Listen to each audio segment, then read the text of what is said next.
मैं समझता हूं कि आज जो एलाइज हैं, हमें इस बिल पर एतमाद में नहीं लिया गया। हाँ, हमें एतमाद में नहीं लिया गया। मैं वही कह रहा हूं, हमें ऐसा बुलडोज किया गया है, ऐसा बुलडोज किया गया है। मैंने वहां लिखवाया कि मुझे बात करने दे, मैंने वहां लिखवाया, लेकिन हमें बात नहीं करने दी गई। कहते हैं कि लड़की की उम्र निकल जाए तो उसके रिश्ते नहीं आते। सियासत में भी रिश्ते आना बंद हो जाते हैं अगर सही वक्त पर सही फैसले ना किए जाएं। अगर मैं ये बताना चाह रहा हूं कि आपकी लीडरशिप हो, पीएमएलएन की लीडरशिप हो, पीपल्स पार्टी की लीडरशिप हो, सबकी उम्रें निकल रही हैं। 70 प्लस 60 प्लस सब जा रहे हैं। हमारी भी।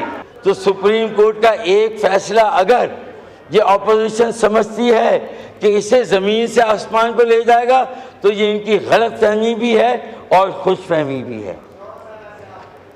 ये एक फैसला आपको भी वहां नहीं पहुंचा रहा जहां आप समझते हैं कि आपका हक है, आप पहुंचना चाहते हैं। अब ये लेजिस्लेशन सुप्रीम कोर्ट इसे भी स्ट्राइक डाउन कर देगा, तो स्पीकर साहब पार्लियामेंट कहां पर खड़ी है? अगर ये लेजिस्लेशन भी चली गई, अगला स्टेप हमारा क्या होगा बताइए? इससे पहले कि किसी रस्म पे वारे जाएं, चल किसी ख्वाब की तकमील में मारे जाएं। अगर पार्लियामान ने भी नयाम से तलवार निकाल ली और इलेक्शन एक्ट 2017 में सेक्शन 66 और सेक्शन 104 में यहाँ तरमीम मुतारिफ कराने की कोशिश की, तो ये आपका एक कानून साजी का हरबा तो हो सकता है, लेकिन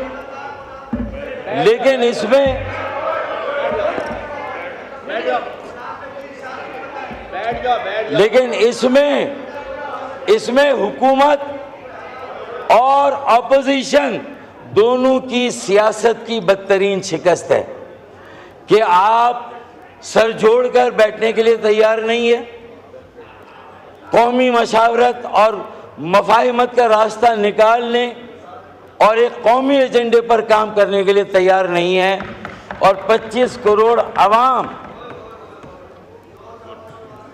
जिनकी रोजमर्रा की जिंदगी वो रोज जीते हैं और रोज मरते हैं। देखें, सबकी उम्र होती है, सियासत की एक उम्र है, सियासी अकाबरीन की भी एक उम्र है, एज है, एजिंग इज अ रियलिटी। कहते हैं कि लड़की की उम्र निकल जाए तो उसके रिश्ते नहीं आते। सियासत में भी रिश्ते आना बंद हो जाते हैं अगर सही वक्त पर सही फैसले ना किए जाएं। अगर मैं ये बताना चाह रहा हूं कि आपकी लीडरशिप हो, पीएमएलएन की लीडरशिप हो, पीपल्स पार्टी की लीडरशिप हो, सबकी उम्रें निकल रही हैं। 70 प्लस 60 प्लस सब जा रहे हैं। हमारी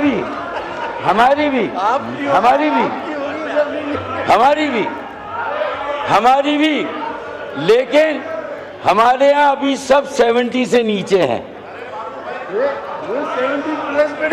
वही, हाँ, तो अगर ये सिचुएशन है और आज अगर मुल्क और कौम को इस बदतरीन सियासी बहरान से ना यहाँ कोई निकालने की तगोदो कर रहा है, ना वहाँ कोई कोशिश कर रहा है, तो फिर ये तारीख में हम कोई अच्छी मिसाल कायम नहीं कर रहे।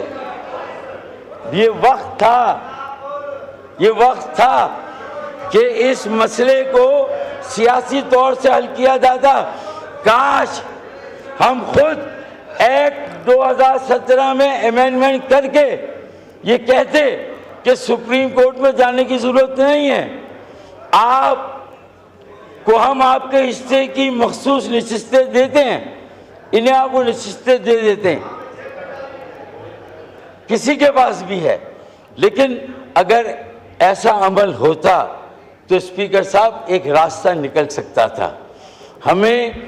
अब हमारे पास वक्त तेजी से गुजर रहा है, हमें फैसले करने होंगे, सियासी फैसले, कौमी एजेंडा वज़ा करना होगा, कौमी मफाहमत और कौमी मशावरत के ज़रिए। अगर हमने रियलिटी से रिकंसाइल नहीं किया तो सुप्रीम कोर्ट का एक फैसला अगर ये ऑपोजिशन समझती है कि इसे ज़मीन से आसमान को ले जाएगा तो ये इनकी गलत फहमी भी है और खुशफहमी भी है। ये एक फैसला आपको भी वहां नहीं पहुंचा रहा जहां आप समझते हैं कि आपका हक है, आप पहुंचना चाहते हैं।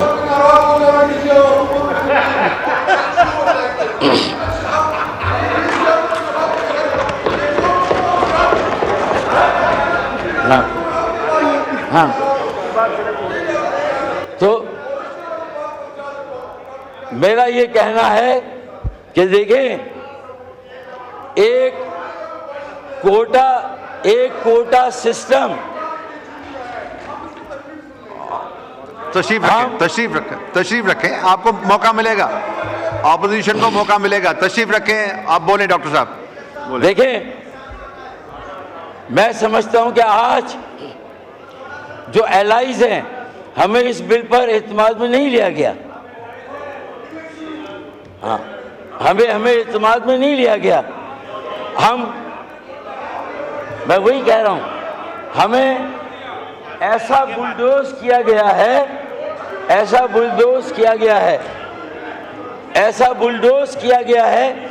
मैंने वहां लिखवाया कि मुझे बात करने दे, मैंने वहां लिखवाया, लेकिन हमें बात नहीं करने दी गई। मैं इसीलिए ये कह रहा हूं कि स्पीकर साहब आगे का रोड मैप वाज़े करें, आगे किस तरह चलना है, इस मुल्क को किस तरह चलाना है। 18वीं तरमीम के नतीजे में अगर सूबों में इख्तियार का इर्तिकाज़ हुआ है, वसाइल का इर्तिकाज़ हुआ है, तो स्पीकर साहब मुल्क के बहुत सारे खित्तों में एहसास महरूमी है। बांग्लादेश में एक कोटा सिस्टम हसीना वाजिद को खा गया, निगल गया। स्पीकर साहब, उस वक्त से हमें भी डरना चाहिए जब ठाठ पड़ा रह जाएगा, जब लाट चलेगा बंजारा।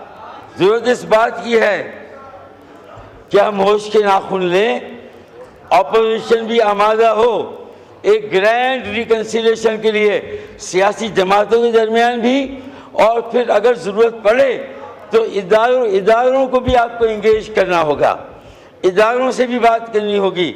उसके बगैर ये पाकिस्तान आगे कैसे चलेगा? कॉन्स्टिट्यूशनल मशीनरी का ब्रेकडाउन है। अब ये लेजिस्लेशन सुप्रीम कोर्ट इसे भी स्ट्राइक डाउन कर देगा तो स्पीकर साहब पार्लियामेंट कहाँ पर खड़ी है? अगर ये लेजिस्लेशन भी चली गई, अगला स्टेप हमारा क्या होगा बताइए? ये मालूम तो होना चाहिए कि आगे क्या पेशबंदी है, रोड मैप क्या है, क्या करने जा रहे हैं, कोई इंगेजमेंट का अमल है या नहीं है। स्पीकर साहब, मैं एक आखिरी शेर पढ़कर अपनी बात ख़त्म करता हूँ कि इससे पहले कि किसी रस्म पे वारे जाएं, इससे पहले कि किसी रस्म पे वारे जाएं, चल किसी ख्वाब की तकमील में मारे जाएं। बहुत बहुत शुक्रिया स्पीकर साहब। शुक्रिया।